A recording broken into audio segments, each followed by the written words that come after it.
Because there's a difference, as we'll see today, there's a difference between our passion and our purpose. That for so often or for so long, we're, as I said just a minute ago, like we're getting ready to celebrate 2 years. And every once in a while, I've got this journal that I kept before we even planted City Place, when I was on staff at the other church that sent us out to plant here in Lakeland. And I had this kind of a dream journal in a way of journaling down what City Place would look like and what City Place was going to be about and what we were going to do and how we were going to grow and all these things, like all these dreams that were in my heart and in my head, made it down into this journal. And ever so often, I have to come back to it, to read it, to kind of refocus myself on what I wanted us to be about and who I want us to be as a church. Because it's easy to get off course. Just like it's easy for you to get off course in your life, it's easy for us as a church to get off course where we ultimately want to go. And we find ourselves so often pursuing what we think that we're passionate about, but in the midst of that, we forget kind of what our purpose is. And so I ask for you this morning, have you ever wondered the difference between your passion and your purpose? Man, Pastor Kevin, I am so passionate about this. I would love to serve in this area because I am passionate about this. But so often our passion starts to fade, and then we kind of question what is our purpose. Many of you, like me, may have been pursuing after your passions, and they may have forgotten what your actual purpose was. Some of you have been pursuing after your passions and thought that that actual passion of what you're pursuing is your actual purpose. So we pursue our passion and forget our purpose, or we pursue our passions and think that is our purpose. Or maybe you aren't sure at all what your passion or your purpose is. And when you realize what it is that you were created for, when you realize what it is that you were created for, it's then that our purpose can become our passion. Purpose keeps us focused, regardless of the circumstances. Purpose keeps you focused, regardless of the circumstances. But passion can sometimes run out. And then, what do? And so I love the Scripture so much, obviously. But I love the Scripture so much because if I'm ever losing focus on my purpose, if I'm ever losing my way, if I'm not sure exactly what it is that I may need, or if I kind of forget for a moment what my purpose is, I can open up and all I got to do is read some Scripture and it points me back in the direction that I should be heading. And so today we're going to talk about from the book of Philippians. I'm going to share with you from the book of Philippians, I should say. We're going to talk about this letter that this guy named Paul wrote to the church in Philippi. So if you have your Bibles this morning, I want you to turn with me to Philippians chapter 1, whether you're using your Bible or your phone or whatever. If you don't have that, it'll be up on the screens for you. But in Philippians chapter 1, to share the story with you for just a minute to give you some background of where we're headed. Paul, if you don't know who Paul is, Paul wrote about 2/3 of the New Testament. A lot of the letters that we read, a lot of the books that we have in here, Paul wrote those. But Paul wasn't always a follower of Jesus. Paul wasn't always a follower or a disciple of Christ, a Christian, so to speak. Paul was early in his life was the Jews of all Jews. He was the Pharisee of all Pharisee. He knew everything. He was super smart. He was growing in the ranks on the other side of things, and he was persecuting Christians. He was arresting them. He was beating them. He didn't think he thought what they were believing and speaking and talking was heresy, like they shouldn't be talking about Jesus. And then all of a sudden, he has this encounter with Christ on the Damascus road, and all of a sudden, his life is radically changed. He goes from being persecuting Christians and arresting them and beating them and telling them that they're wrong to all of a sudden he is the follower of all followers, basically. He becomes a missionary, he becomes a pastor, he becomes a leader, all because he has this encounter with Jesus on Damascus Road. Many of your stories may be similar to that. You were leading in one direction, had an encounter with Christ, and he points you in the right direction, and now you're heading in a different direction. So he's amazing. And he writes to us, and he writes most of 2/3 of the New Testament, telling us exactly certain ways of how we should love Christ and how we should follow him. And Philippians is no different. He's writing this letter to the church in Philippi, a church that he planted, a church that he helped start. And so look with me in Philippians chapter 1, and we're going to begin reading in verse 3. It says, I thank my God in all my remembrance of you, always in every prayer of mine, for you all making my prayer with joy because of your partnership in the gospel from the first day until now. And I am sure of this, that he who began a good work in you will bring it to completion at the day of Jesus Christ. Is it right for me to feel this way about you all? Because I hold you in my heart, for you are all partakers with me of grace, both in my imprisonment and in the defense and confirmation of the gospel. For God is my witness how I yearn for you with all affection of Jesus Christ. And it is my prayer that your love may abound more and more with knowledge and all discernment, so that you may approve what is excellent, and so be pure and blameless for the day of Christ, filled with the fruit of righteousness that comes through Jesus Christ to the glory and praise of God. Let's stop there for a moment. Paul's writing this letter to the church in Philippi. And Paul visited the city of Philippi, which I'm not going to give you a whole lot of history and background, but it is like one of the key cities of Macedonia and this area. And Paul is led there on his second missionary journey, which is probably like around AD 50 or so. You can read it in Acts chapter 16. If you need something to read this week, there you go. Go read Acts chapter 16, and you see the story of Paul being led to Philippi for the first time. And he visits there, and he leads some people to Christ, and he has this encounter with this woman named Lydia, and some things happen, and some believers are now in this city, which is kind of it's a Roman colony, and it is a key city based on its geography, based on where it's placed. There's a lot of commerce, a lot of trade, a lot of things that happen, and so Philippi is a key city in that particular area.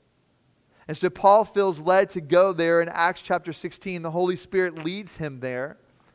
And he begins to lead some people to Christ, and all of a sudden there's some believers there, and a church starts to blossom. And then this is on his second journey, and then he goes back about 6 years later, AD 56, 57, on his third missionary journey, which is in Acts chapter 20. And you see Paul visiting Philippi a couple times. And so this church is near and dear to his heart.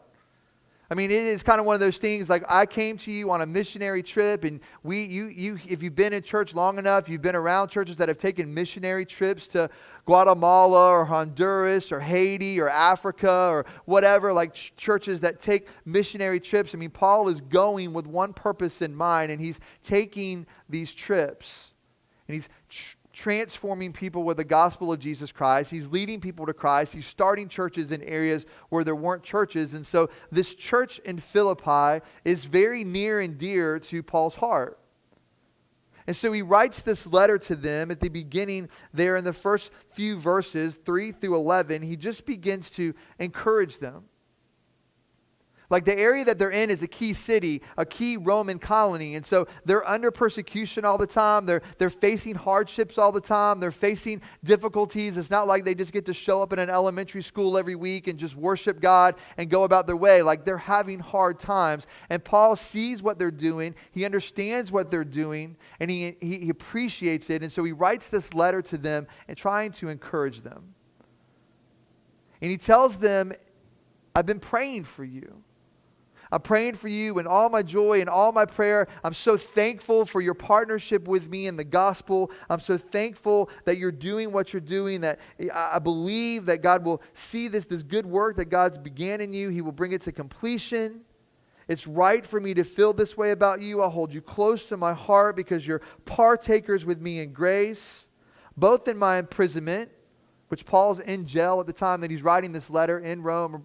He's writing this letter to them while he's in prison, which will be significant here in a few minutes. both in my imprisonment and in my defense and the confirmation of the gospel. For God is my witness. I yearn for you, my affection for you. Like, I love you guys. I appreciate what you're doing. Thank you for continuing to carry on what I started. You are awesome. I just want you to know that I'm praying for you. And there's something significant about his prayer here at the end. In verse 9 through 11, he says, "And it is my prayer that your love may abound more and more with knowledge and all discernment,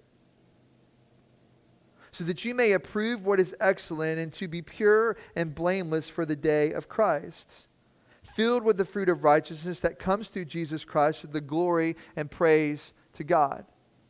Paul says, man, listen, I'm praying for you guys. I'm praying for you that your love will abound, which means your love would grow, that your love would overflow, that your love would do something, that your love would just abound and grow and overflow. That you would be able to grow in your knowledge of who God is, that you would be able to grow in your knowledge of God's love, that you would be able to discern, to kind of figure out, like if you've ever been in church long enough and you've ever taken a spiritual gift test, maybe you've been given or you have the gift of discernment, which means you can read people and know something's happening and know something's going on in their hearts. Paul's like, man, I love you guys. I'm praying for you. I pray that your love would grow, that your love would overflow, that you would grow in your knowledge of who God is, your knowledge of discernment, being able to figure out what's happening, that you would live your lives in a way that you would be able to see what's good for you, that you would live your life blameless and full of joy and pure. Like, how amazing is that from his perspective, almost kind of as this pastor position to tell the church, hey man, I'm praying for you. I'm praying that you'll grow in your knowledge. I'm praying that you will grow in your discernment, that you may approve what is excellent and be pure and blameless for the day of Jesus Christ, that you would have this fruit of righteousness in your life. And as I read it this week and as I was working on my message, I was almost convicted that, hey, you know what? What a prayer that Paul is praying for the church in Philippi. I should pray that for each and every one of you by name each and every day. That you would grow in knowledge, that you would grow in your discernment, that you would grow in your love, that you would be able to choose in your life, this is good, this is excellent, I should go this direction. I shouldn't choose this choice. I shouldn't lie here. I shouldn't choose this. I shouldn't do that. I shouldn't gossip about this person. I shouldn't do that. I shouldn't do this. Like, let me choose what is excellent and move in that way because it's blameless and pure. And that's what Paul desired for them. And honestly, it's what I desire for each of us. As we talk about earlier, that we want to give you a place to belong and connect and grow as a church. When we get to the grow part, this is it. Like what we want for you, what we desire for you, and your desire to grow in your relationship with God. Like this is it. Like grow in your love, grow in your knowledge. Be able to live your life in a way to make the right decisions and do the right things, that you would be full of the fruit of righteousness that only comes through Jesus, to the glory and the praise of God. Let's pick back up in verse 12. It says, I want you to know, brothers, that what has happened to me has really served to advance the gospel, so that it has become known throughout the whole imperial guard, and to all the rest that my imprisonment is for Christ. And most of the brothers, having become confident in the Lord by my imprisonment, are much more bold to speak the word without fear. Some indeed preach Christ from envy and rivalry, but others from goodwill. The latter do it out of love, knowing that I am put here for the defense of the gospel. The former proclaim Christ out of selfish ambition, not sincerely, but thinking to afflict me in my imprisonment. What then? Only that in every way, whether in pretense or in truth, Christ is proclaimed, in that I rejoice. Paul's writing this letter to the church in Philippi while he's in prison.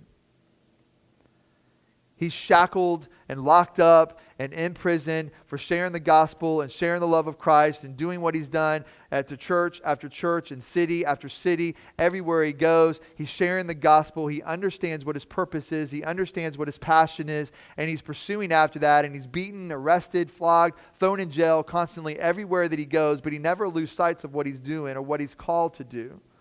And he's writing this letter to the church in Philippi while he's in prison, encouraging them to continue moving on in the faith, to continue to do what they're doing, thanking them for who they are, thanking them for what they're doing. And he writes this letter to them. They say, hey, listen, I'm in jail right now, and Christ has a plan for me, and I'm here, and because I'm here, I'm sharing the gospel with people, and the Imperial Guard is giving their life to Christ, and everybody that's around is giving their life to Christ because of who I am, and because of my purpose, and because of what God has called me to do. I'm not losing sight of that. I'm changing people's lives with the gospel of Jesus Christ while I'm in prison. And because of that, the other brothers that follow me and listen to me and have been under my care are being empowered and strengthened, and they're going out and sharing the gospel without fear now because they're empowered by the fact that I'm doing what I'm doing from in jail. Paul was a leader who never drifted from his mission. He was always determined to leave his mark wherever he went. I mean, he could have easily taken a break or a sabbatical while he was in jail, right? I mean, think about that. So often in our lives, we push and we go and we go and we go, and then something doesn't go our way, or it gets difficult or it gets hard, and we just want to stop. Like, God, I've given you everything that I've got. I gave you all that I had for 2 weeks, for 2 months, for 2 years. I gave you everything that I got. It's not going the way that I wanted. It's really difficult. I'm tired of this happening. I'm tired of that. I'm tired of hitting this brick wall. I'm tired of this. All these things are happening. It's really not going the way that I want it to go. So God, I'm just done. I'm going to take a break for a little bit. I'm going to take a break from church. I'm going to take a break from this. I'm going to take a break from that. Like I'm just going to take a break for a little bit. Paul could have taken a break while he was in prison. I mean, everywhere this guy goes, if you don't know his story, read through the book of Acts and read his other letters. Like, wherever Paul goes, like, it's not pleasant for him. He's beaten, he's arrested, he's flogged, which if you don't know what it is like this whip with like shards of glass and rock and all kinds of stuff tied into the ends of the whip, so when it hits you, it does some damage, right? He's beaten and flogged and arrested and thrown in jail, and his life is not easy.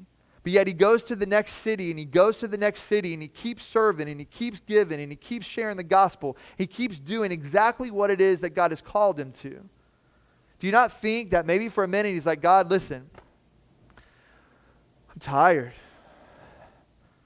I'm tired of being beaten. I'm tired of being flogged. I'm tired of being thrown in jail. I don't even really know if what I'm doing is right. Like, yeah, there's people coming to know you, and new churches are being started, but can somebody else do it for a little bit?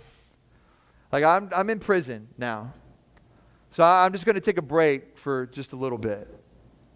I don't know if I'll be here 2 weeks. I don't know if I'll be here 2 years. I don't really know how long I'm going to be here, but I'm just going to take a time out for a minute.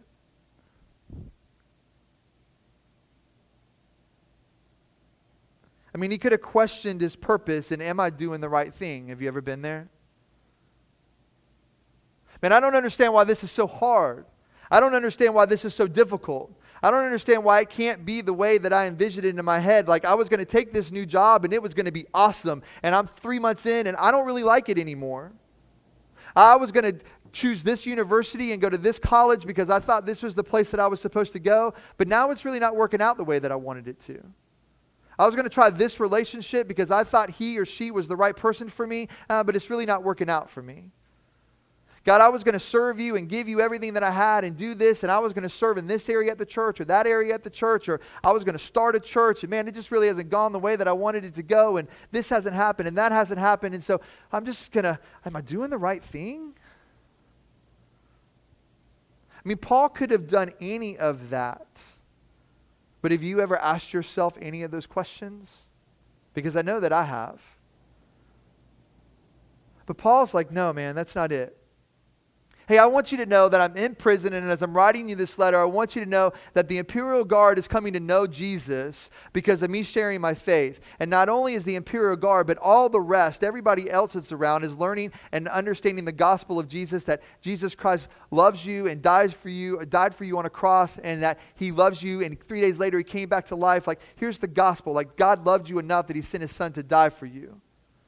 Lives are being changed while I'm in prison. And because I'm living my life out for the purpose that I was given, it's empowering and strengthening the other people around me. And now they're doing the same thing. Like they're empowered by my willingness to live out my purpose. And lives are being changed.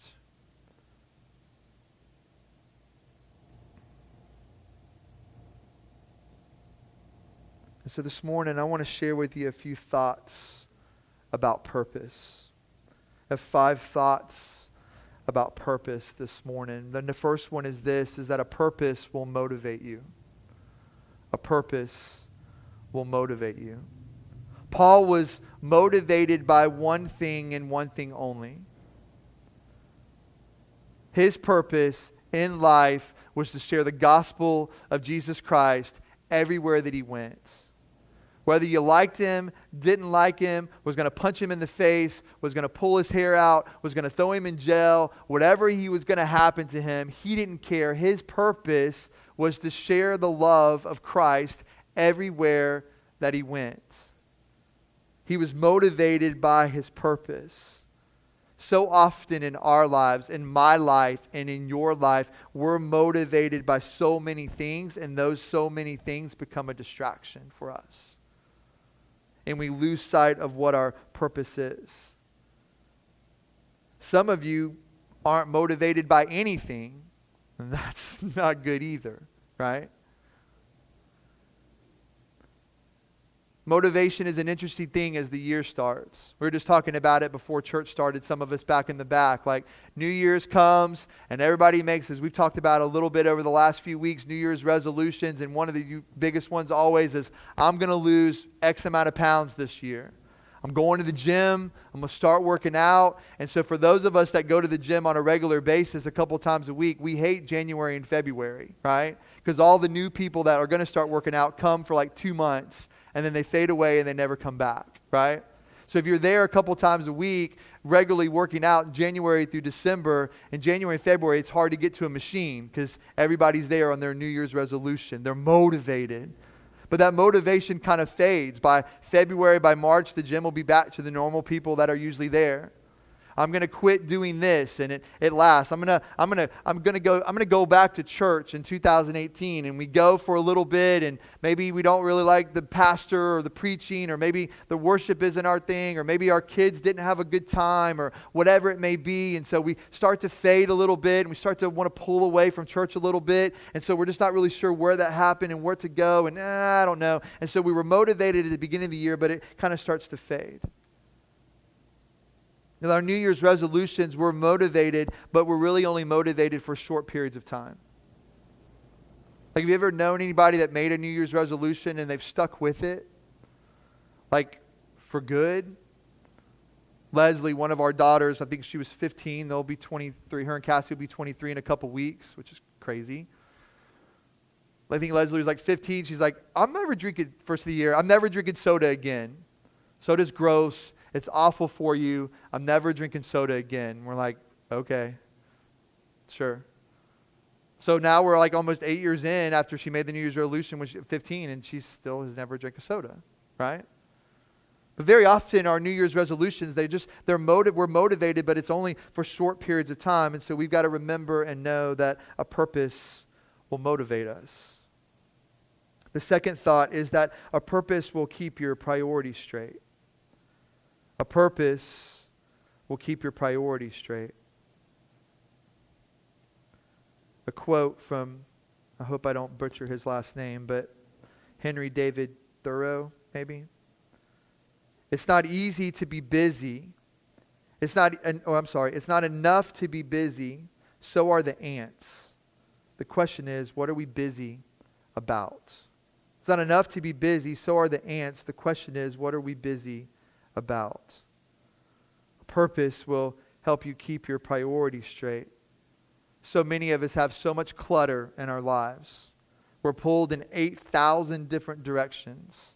There's all this clutter. We don't know what to do. We never know what priority to focus on. We never know what direction we're headed. We've totally forgotten what our purpose is because we're just trying to survive and get through life every single day. Between work and basketball practice or soccer practice or gymnastics or karate or this or that for our kids, and we got work and I got that and I'm over here and I got this meeting and that meeting and this and that, and we just got all this clutter and all this stuff in our lives. That some of our lives look like an episode of Hoarders, right?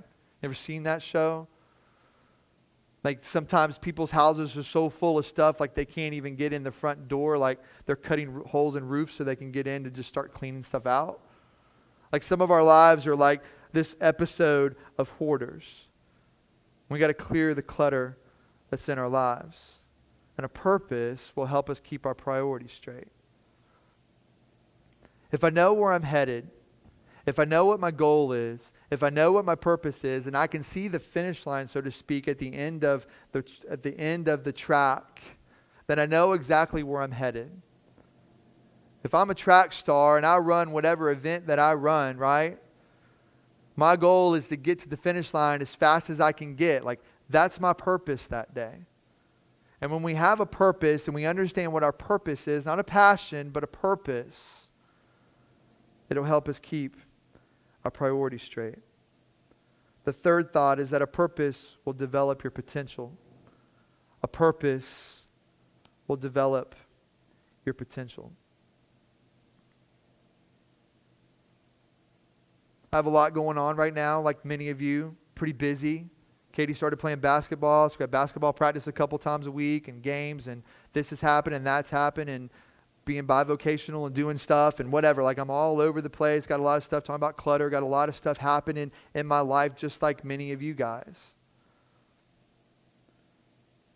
But starting in March, I'm going to go back to school to start working on my master's degree, and a master's of arts in church planning from Southeastern Theological Seminary up in North Carolina. I'm going to start working on my master's because I feel like I'm called to it, or that I'm supposed to do it. Do I have time for it? Probably not. Am I going to make time for it? I am, because it's something that I've wanted to do for a while.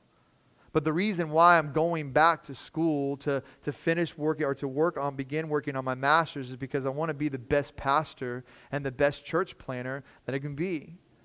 If you've been with us for any period of time, then you know that part of my heart is that we would be able to plant more churches out of City Place.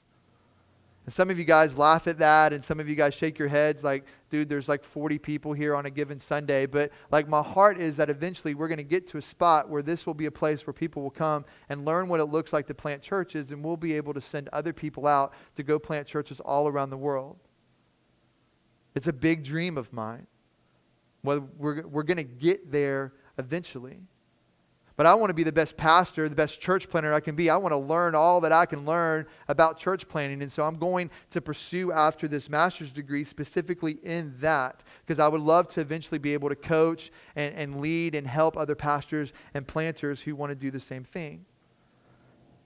God has given each of you guys very specific gifts, and He's given you very specific potential. Why would you not develop that?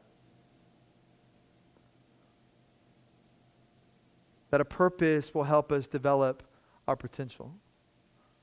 When I first gave my life to Christ like 14 years ago, those of you that know my story, I was not a very nice guy, not in church, wanted nothing to do with it, find myself in church, give my life to Christ, everything changes, this big 180 in my life. I didn't know what to do. I was brand new to church. I didn't understand tithing. I didn't understand giving. I didn't understand anything. I just wanted to get connected and belong and connect somewhere. So I just started serving everywhere and anywhere that I could. I'm going to figure out what I like. I'm going to figure out what I don't like. And so I just served everywhere and anywhere that I could to begin to try to develop some potential to figure out what it is that I liked. Kim and I tried children's church together, and I was like, nope, that's not it, right? Blessings to Cassie each week, doing what she does in K through 5. We tried nursery, like, nope, that's not it, right? That's why we're thankful for Lindsay and Aaron and them leading over there each week. Tried ushering. I was like, Dad, that's not too bad. I can stand at the door and greet some people and pass out some bulletins, and I can do that and collect the offering. All right, that's not too bad. And this and that. And then eventually I ended up in the youth group and started to fall in love with youth ministry, and God led me down that path and ended up becoming a youth pastor eventually. Like just began to serve wherever I could and try to develop whatever passion and potential and purpose that I could, just to figure out where is it that I want to serve. And that a purpose will help us develop that potential. And so I share that with you this morning only to say that we could use your help. That sometimes it's just not enough for us to come in on Sundays and come and sit and listen to worship and listen to the word and then just leave. Like we could use your help. We could help you. We want to help you develop your potential. We want to help you develop your purpose. Like we want to help you there. And so many of us are like, well, as soon as Pastor Kevin will talk to me about serving, then I'll serve. Or as soon as Pastor Jordan talks to me about serving somewhere, then I'll serve. And we may, or we may not. But man, if you came to us and said, hey, I don't know where I really want to serve, but where do you need the most help? I would tell you this is where we need the help. Choose an area. Try it for 2 or 3 weeks. And if you hate it, then we'll figure out another place to plug you in. But we need help everywhere. Connections, greeting people in the morning coming in, cafe, and Kids City, worship. Like we need help wherever we could use help. So I'm encouraging you guys that, hey, if you're sitting here and you're on the fringe, then come to Connect on 101 in a couple weeks and let us help you get connected. You just come in, slip in, go to church and leave like you're missing it. You're missing what church is all about. And so a purpose will help you develop your potential. The fourth thought is that a purpose will give you the power to live in the present. A purpose will give you power to live in the present. The present and not the past. Many of us are living our lives in the past. Maybe you're living off of past accolades. Maybe you're living off of past praise that you've gotten. Many of you are scared of change, so you're afraid to move into what the future looks like. Like it's different, I don't know, like it was this way and now it's changing and I don't know about that. I just would rather stay here in the past. But a purpose will give you the power to live in the present. It helps us live in the now. Like this is my purpose, this is what I'm here for, this is what I'm desiring to do, this is what God has called me to. Let me move in that direction. And the fifth idea is that a purpose will help you evaluate your progress. A purpose will help you evaluate your progress. That in order to reach your goals, you have to be able to measure your goals. We go back to our story about Paul. Like Paul knew exactly what his goal was. He knew exactly what his purpose was. He knew exactly what direction he needed to move. He knew exactly what he wanted to do. He knew every city he had been to. He knew every church that he had planted. He knew everything that he did. And often, if you read through some of Paul's writing, he talks about some of the things that he's accomplished. Not maybe to brag. Maybe it is to brag. But he's writing about, hey, here's what I've done. That if we're going to reach our goals, then we have to be able to measure our goals. Our purpose as a church is to give people a place to belong, to connect, and to grow. That if you don't feel like you belong or you connect here, then we've either dropped the ball or you haven't tried hard enough, or maybe a combination of the two. But like our goal, like this year, I want to put some new things in place and do some things differently so that we can say, hey, look, let's measure this. Are people belonging? Are they coming to church on Sunday? Are they coming to Connect 101? Like, are people belonging to the church? Are they connecting to the church? Are they involved in a Connect group? Are they serving at Serve the City every other month? Are they serving within the walls of the church somewhere? Like, are they connected? Are they growing? Are people taking a step of baptism? Are they reading the Bible more? Are they studying? Are they doing certain things? Are they growing in their life? Like, using that as measuring sticks for us to know, are you belonging? Are you connecting? And are you growing? When you know where you're going, then that gives you clarity. And a purpose will help you evaluate your progress.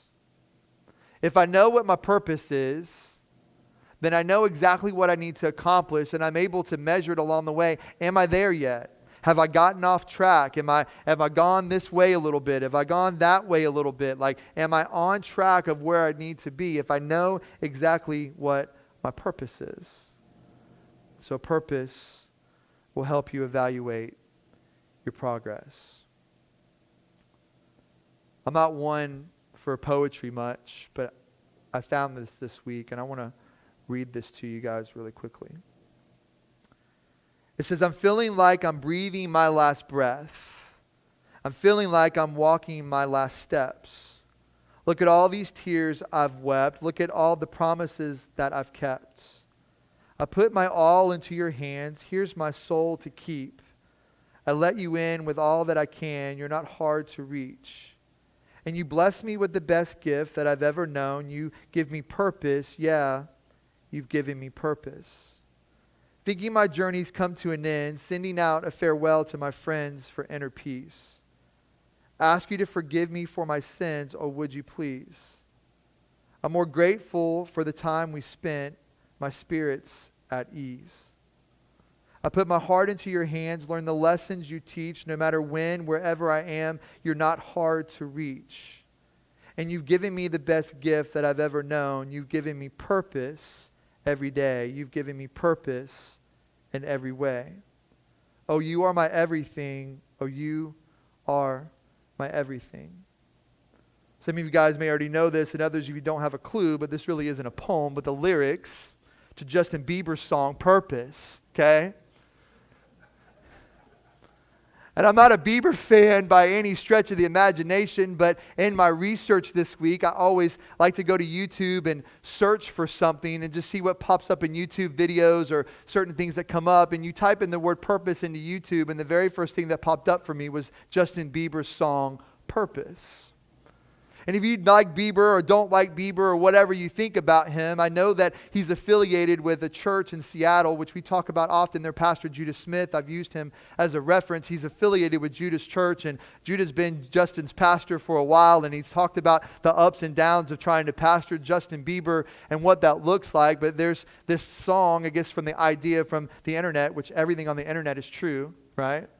Is that Justin gave his life to Christ at some point. Maybe he has his ups and his downs and has some sin in his life just like all of us, but that Justin gave his life to Christ at some point, and this was the song that he wrote about that decision to follow Christ. And I don't know whether that's true or not, but I thought that that was interesting and just in the lyrics of that idea. And so my heart and my desire is for each of you to know and to understand your purpose. That in 2018, we will renew our purpose and what it is that we are supposed to be doing. That whatever we do it to glorify Christ and to bring others to Him. For 2 years, we've been telling you that it's not about the place that we are coming, but the places that we're going. Meaning that it's not enough for us just to come to church. That it's not just enough for us to show up on Sunday morning and listen to some songs and listen to a message and go home. That it's not about the place we're coming as in here, but about the places that we're going. That when you're at Walmart and at Publix and at the gym and at Starbucks and at work and at school and wherever God leads you during the day, wherever your day takes you, that our purpose is to share Christ's love with people. Paul knew that that was his purpose. Paul never wavered from his purpose. And it's so easy for us as individuals to drift. And it's even easier for us as a church to drift from what we were created for and what we want to do. Paul knew and understood his purpose, and regardless if he was being beaten, arrested, thrown in jail, he kept the one thing, the real thing. And he never lost sight of what he was called to do. And like I shared with you earlier, like his story is the story of him making a 180 in his life. I went from persecuting and arresting those that called themselves Christians to being kind of the pastor of all pastors, the missionary of all missionaries. Like he had this radical 180 turn in his life. And if he can do that, then we can do that. Like he went from here to here, knowing and understanding that it was all about Jesus. And then when we're living our lives for one purpose, which is Jesus, then it's easy for us to begin to understand that there's power and purpose. That there's power and purpose. I mean, when we're living our life with purpose, when we're living our life in the direction that we're supposed to be headed, when our lives are about Jesus and for Jesus and all about Jesus and not about us, and that's why it says that we're supposed to die to ourselves daily, because we have selfish ambitions and selfish things that we want to do, and it's about me, and they hurt my feelings, and this happened and that happened, and it's always so much we make our worlds about us. But man, when we change that and we focus our purpose on Jesus and what we're supposed to be doing and what we're called to, it changes things. It changes our mindset, and there's power in that purpose. There's a Scottish philosopher and writer from the 1800s named Thomas Carlyle. And he had this quote about purpose, and I really liked it, and so I want to read it to you guys this morning. It says this: "A man without a purpose is like a ship without a rudder, a waif, a nothing, a no man. Have a purpose in life, and having it, throw such strength of mind and muscle into your work as God has given you." Imagine in our lives with me what it would look like if we were all to discover our purpose, and then we served that purpose like crazy, giving God all the glory as we go. Like if we discovered what our purpose was, we served that purpose, giving God credit everywhere that we went, how different would that be? How different would that look with us? When we started City Place 2 years ago, I told you guys this. We want to give you a place to belong and to connect and to grow. And when we talk about grow, we want to help you discover what your passions are, and then we want to release you into your passions. If you were part of the very early beginning DNA meetings before we even started having services, when we were at Trinity Presbyterian and these DNA meetings, as we called them, I told you that we want to help you discover what your passions are, and we want to release you into them. In 2018, I no longer want you to discover what your passion is and release you into it. I want to help you discover what your purpose is. Because passion comes and goes. Purpose never does. Passion comes and goes, but purpose never does. We want to help you discover what your purpose is and then release you into that. But Paul knew without a shadow of a doubt what his purpose was. It's all about Jesus, all the time, everywhere I go. Regardless of the circumstances, regardless of what happens to me, regardless of whatever may be beaten, arrested, thrown in jail, whatever's coming my way, it's all about Jesus. And so there's power and purpose. And so this morning, I just want to ask you to close your eyes for me for just a moment.